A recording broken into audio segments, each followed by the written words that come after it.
SI Anita Madam 2019 batch 2019 notification 2020 మనకు SI post తీసుకోవడం జరిగింది.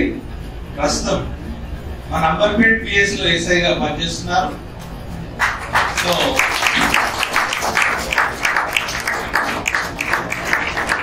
ఓకే ఆఫీసర్స్ కూర్చోండి.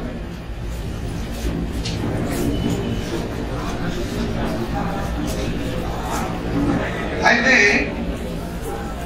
మేడం యాక్చువల్ గా ఒక చిన్న పని మీద మన దగ్గర రావడం జరిగింది. దానికంటే ముందు ఒక 2 నిమిషాలు వాళ్ళు ఎలా చదవాలి, ఏ విధంగా చదవాలి అనే చిన్న గైడెన్స్, ఓకేనా? వాటి ఇక్కడ మేము ఎంత చెప్పినా కూడా సక్సెస్ పర్సన్స్ ఎవరైతే ఉన్నారో వాళ్ళ దగ్గర ఏముంటుందంటే, ఇప్పుడు వెనకాల ఒక అబ్బాయి కూర్చున్నాడు, ఎక్కడో దగ్గర అబ్బాయి కూర్చున్నాడు, బాగా అవుతున్నాడు, వాడు ఏం చదవాలి, వాళ్ళకి సొంత ప్లానింగ్ ఉంటుంది, మంచిగా అవుతుంటాడు అనమాట. మనం ఏమనుకుంటామంటే వెనకాల కూర్చొని చదువుతున్నాడు అనుకుంటాము, లేకుంటే ఒక అమ్మాయి అసలు మాట్లాడుతుంది అనుకుంటాం. వాళ్ళ ప్లాన్ వాళ్ళకుంటే జాబ్ కొట్టేస్తారు. సో కాబట్టి అట్లా అనిత మేడం కి ఎలా ప్లాన్ ఎలా ఉండే, ఏ విధంగా ఉండే, ఓకేనా? ఇంకా పిల్లలు కొంతమంది ఏంటంటే బాగా చదివిన పిల్లలు కూడా కొద్దిగా డివేట్ అయిపోతారు మధ్యలో. సో వాళ్ళకి జాబ్ వస్తుంది అనుకుంటాం కానీ మళ్ళీ రాదు మనకి, ఎందుకంటే వాళ్ళ ప్లాన్స్ లోపల ఉంటాయి, మనకు తెలియదు కదా. సో కాబట్టి అది ఒకసారి చెప్పండి అమ్మా.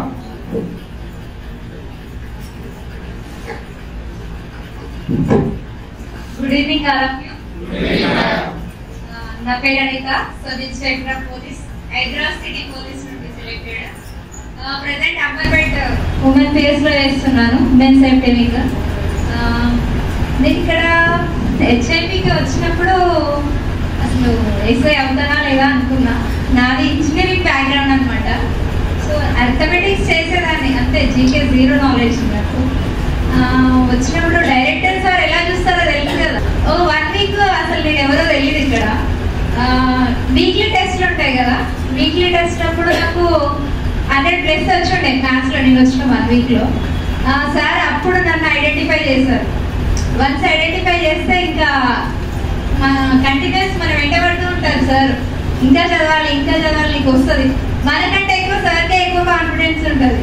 ఇక్కడ వచ్చే ప్రతి ఫ్యాకల్టీ కూడా చాలా బాగా మోటివేట్ చేస్తారు. నాకు 0 నాలెడ్జ్ ఉండే GS లో, ప్రతి ఒక్క subject, physics, chemistry, history, polity. అసలు పాలిటీ అంటే ఏంటో కూడా నాకు తెలియదు, ఇంటికి వచ్చే ఉంది. ఎందుకంటే నేను ఇంటర్ కూడా కాదు, 10th తర్వాత డిప్లొమా అంటే టెక్నికల్ సబ్జెక్ట్సే ఉంటాయి. నెక్స్ట్ బీటెక్, అసలు ఏ నాలెడ్జ్ లేకపోయింది. ఇంటికి వచ్చాక అసలు ఏంటి సబ్జెక్ట్ ఏంటి, జియోగ్రఫీ ఏంటి, పాలిటీ ఏంటి, ప్రతి ఒక్కటి నేర్చుకున్నాను. చాలా యూజ్ అయింది. యాక్చువల్లీ నేను వచ్చేది కమ్యూనికేషన్ ఇంజనీర్ SI కొట్టాలని వచ్చాను. ఇక్కడికి వచ్చాక అది రాలే కానీ ఇది వచ్చింది అనమాట. ఏంటంటే ఏది చదివినా పర్ఫెక్ట్గా, అంటే వీక్లీ రివిజన్ కంపల్సరీ చేసుకోవాలి. మనం ఈ వీక్ చదివాము వదిలేసామని కాదు, మళ్ళీ నెక్స్ట్ వీక్ కూడా అది రివిజన్ చేసుకోవాలి. షార్ట్ ఫామ్లో రాసి పెట్టుకోవడం. ప్రతి ఒక్క టాపిక్లో మనకి ఇయర్స్ ఉంటాయి, ఇయర్స్కి ఏదో ఒక, అంటే నార్మల్గా మనకి కోడ్ లాంగ్వేజ్ ఉంటుంది కదా, ఆ టైప్లో పెట్టుకోవడము.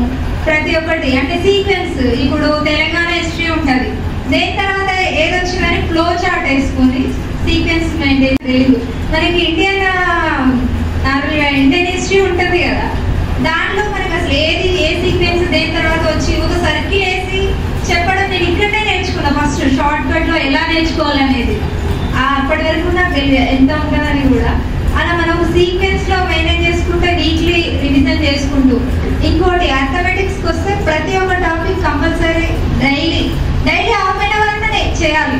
GS ఆఫ్ ఉన్నప్పుడు, మ్యాథ్స్ ఆఫ్ ఉన్నప్పుడు ఒక GS ఒక 6 hours స్పెండ్ చేస్తా, మ్యాథ్స్ 1 hour స్పెండ్ చేస్తా అంటే అలా నడవదు. ఎందుకంటే 2 పేపర్స్ కాబట్టి GS మొత్తానికి ఎంత టైం స్పెండ్ చేస్తారో మ్యాథ్స్ మొత్తానికి అంత టైం స్పెండ్ చేయాలి.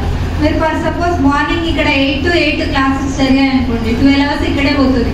ఇంకేం చదువుతాము అనుకున్నప్పుడు బ్రేక్ టైం ఉంటుంది, ఆ టైంలో రివిజన్ చేయడం. అలా చేస్తూ ఉండాలన్నమాట. సో నేను ఇక్కడ ఒక 3 to 4 months తీసుకున్నా కోచింగ్, బట్ చాలా యూజ్ అయింది.